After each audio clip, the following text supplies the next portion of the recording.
Hi, I'm Matt Marshall, founder and CEO of VentureBeat.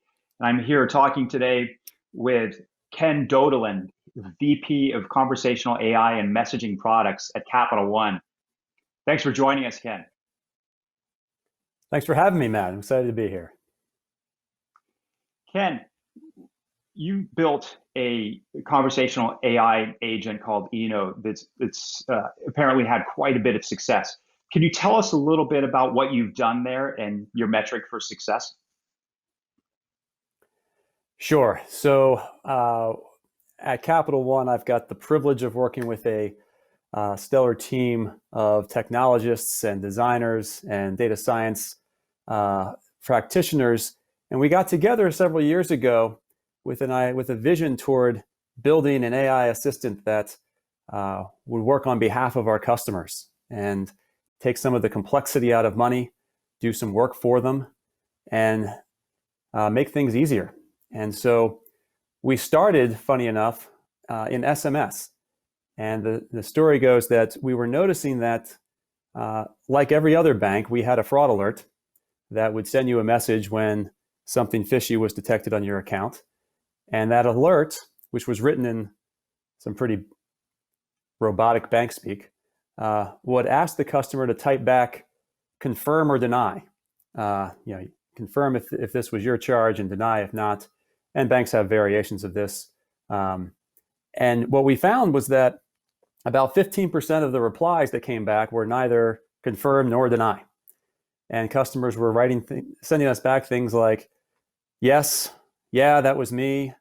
Yep, thumbs up emoji. And even, yes, that's the purse I bought last weekend when I was in Philadelphia visiting my sister, which is helpful, but we didn't understand any of it. And so that kind of hit the light bulb for us of, wouldn't it be great if we could understand natural language coming back to us from customers? And so we built our own natural language understanding model, deployed it in SMS, and lo and behold, we found that we could understand 99% of customer replies rather than 85%, which led to faster response times for confirmed fraud, a better customer experience because they're understood, and it's been a big success for all of us. Great. Since then, by the way, we've evolved the product quite a bit, which I'm sure we're going to get into. Yeah, tell us a little bit about your latest involvement and the signs of success there. How do you measure success going forward?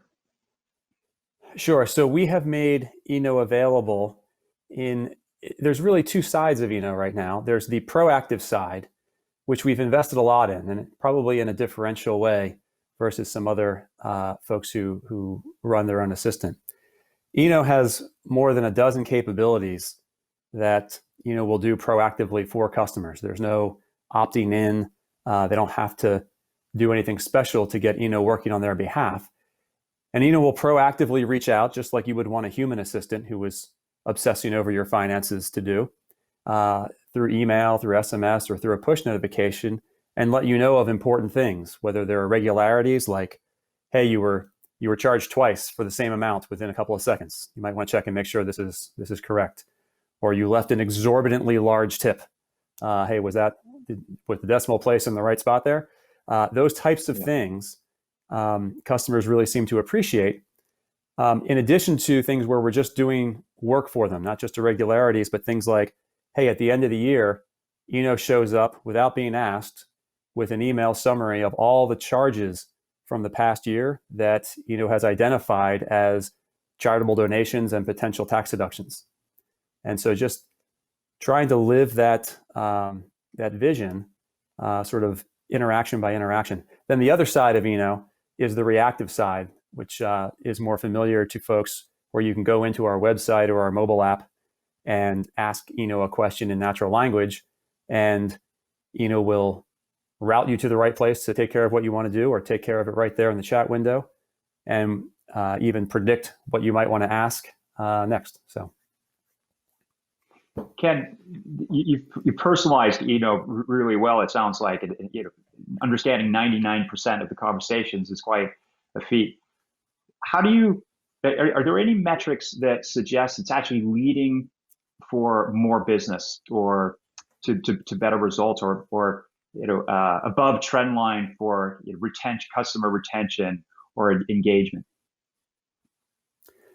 Yeah, we haven't publicly released any data on things like customer retention or customer acquisition and so forth. The the data we've been focused on has been around the customer satisfaction that we see, the response rates we get to these, or the customer response we get to these proactive things that Eno's done for them.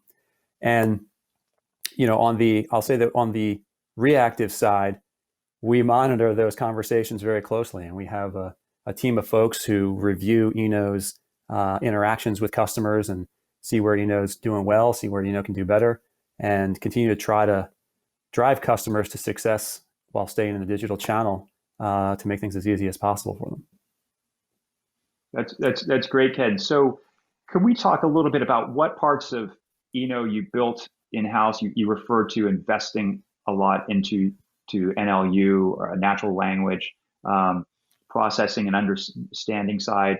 How did you make that decision about what to invest in and what to use third parties for? And I think your journey a few years ago has evolved, and now I think there's a lot more providers of NLU out there. How do you make that decision now and going forward?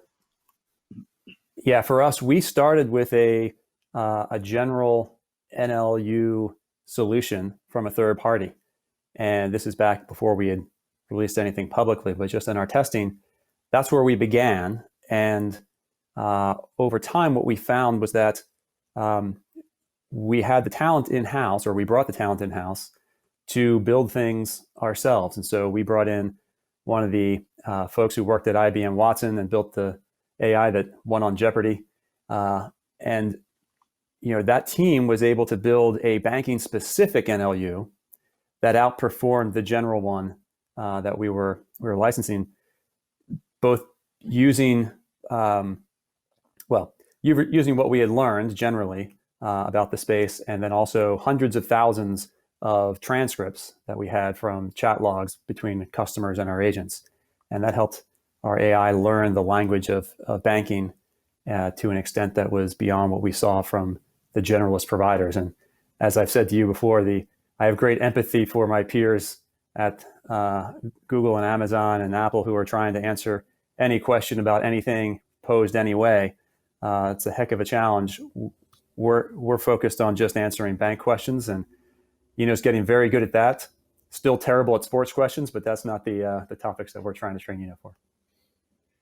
Yeah, hey, Ken, that's great. So, the industry talks about these various levels of natural language understandings. Depending on who you talk, 4 stages or 5 levels.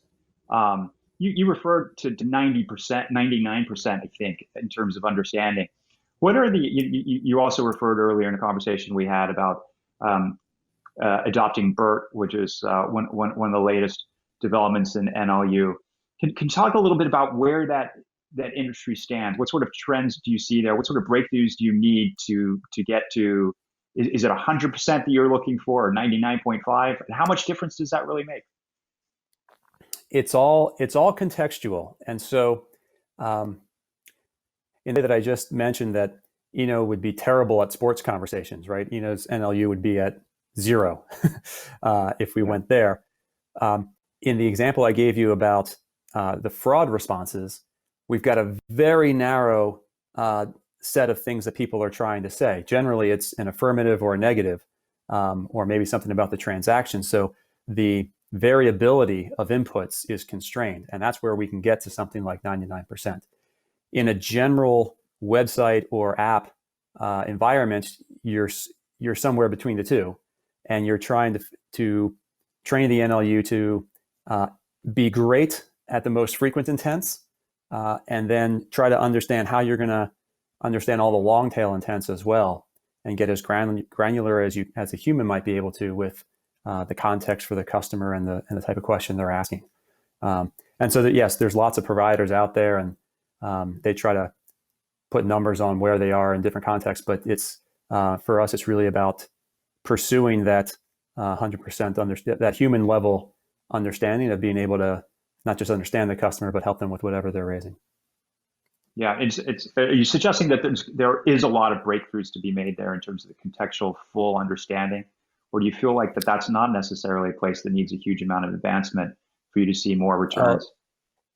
um, well, I'll say two things. One, there's the low hanging fruit, um, and sort of the 80-20 rule for, and I think a lot of progress has been made there.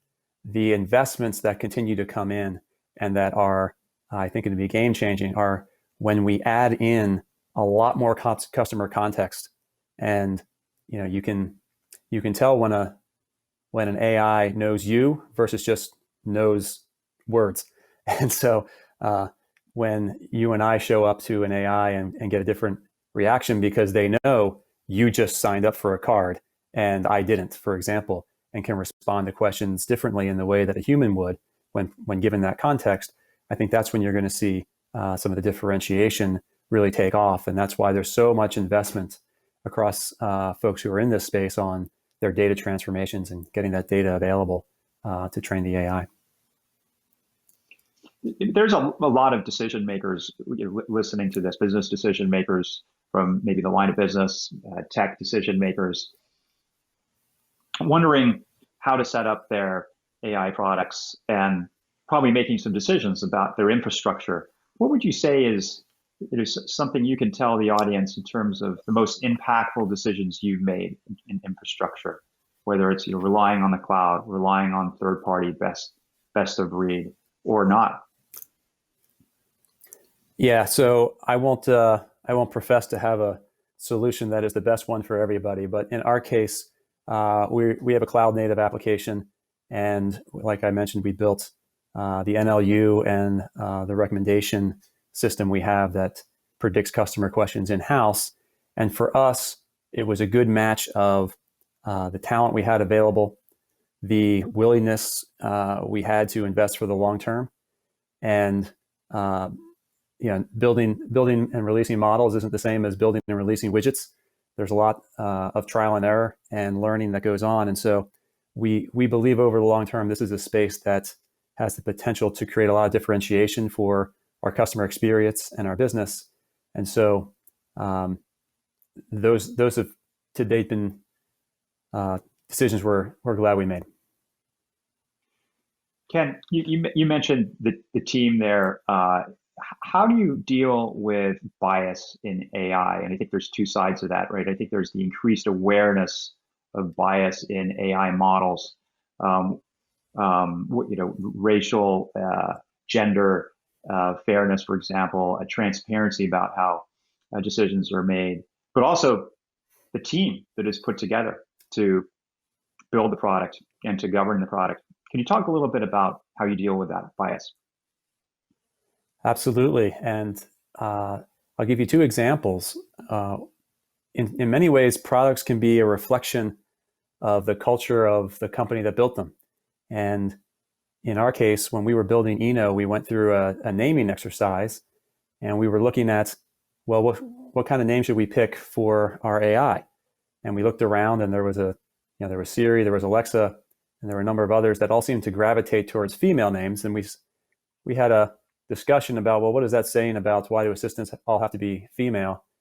And then we thought, well, maybe we'll go against the grain and go with a male name. And then we had well, what does that say about, oh, so this one involves math, so it has to be a male gender?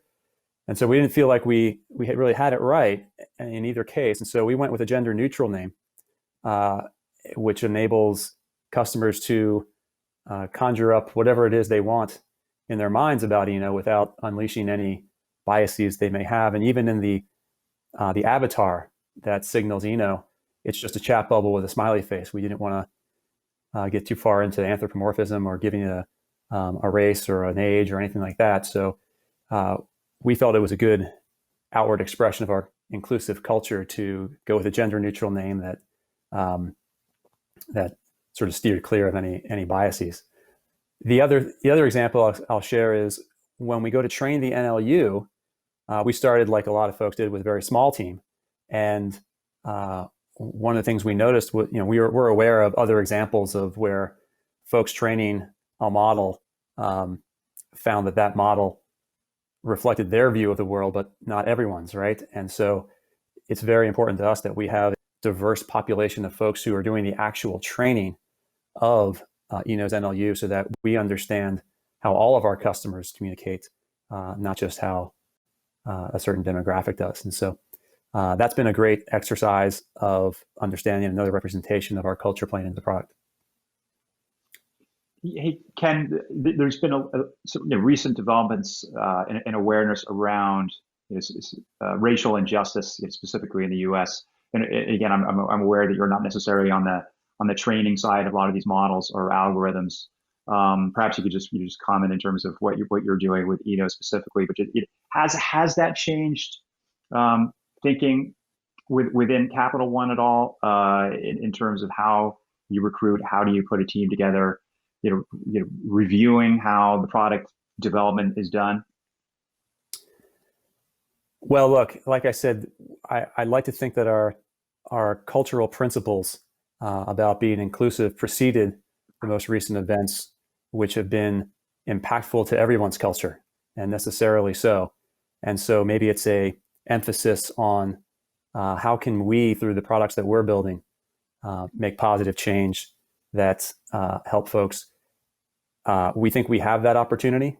An assistant used to be something you could only have if you were very wealthy. And so there is a part of what we're doing that can help at scale enable customers to have access to some benefits that previously they didn't have access to. And so we believe in that vision. We believe we can bring that to customers, and we're continuing to go piece by piece to building towards it. Ken, we've just got a couple of minutes left, so I just wanted to move on to maybe trends that you're seeing currently in the industry that are interesting, or maybe on the worrying side, keeping you awake at night. You talked about NLU and some of the advancements there, Bert being one. What are some of the other areas in possibly investments that you're going to be making to take advantage of these trends? Yeah, again, I think we have a tremendous opportunity to unleash the power of data and customer context into these experiences. And the more that data becomes available in real time, the more we can train our models, the more context we can give them, the better we'll be able to get to that one-to-one personalized experience. It's not going to be an overnight thing, but over time we can really see the potential of the technology and where it's headed, where we're going to be able to do some amazing things for customers that not only match what humans can do today, but even go beyond.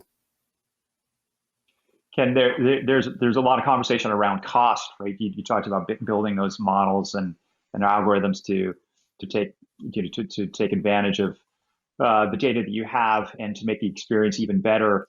Do you see that same issue of cost at Capital One? Do you see the increasing capacity to do this data crunching and take over server farms that are warming the Arctic Ocean? But you potentially you're seeing more efficient models in machine learning models and trends on the other side that help. Can you talk a little bit about what you're seeing there in terms of cost? Yeah, look, certainly by being an early adopter of the cloud, we're the first big bank to go to the cloud.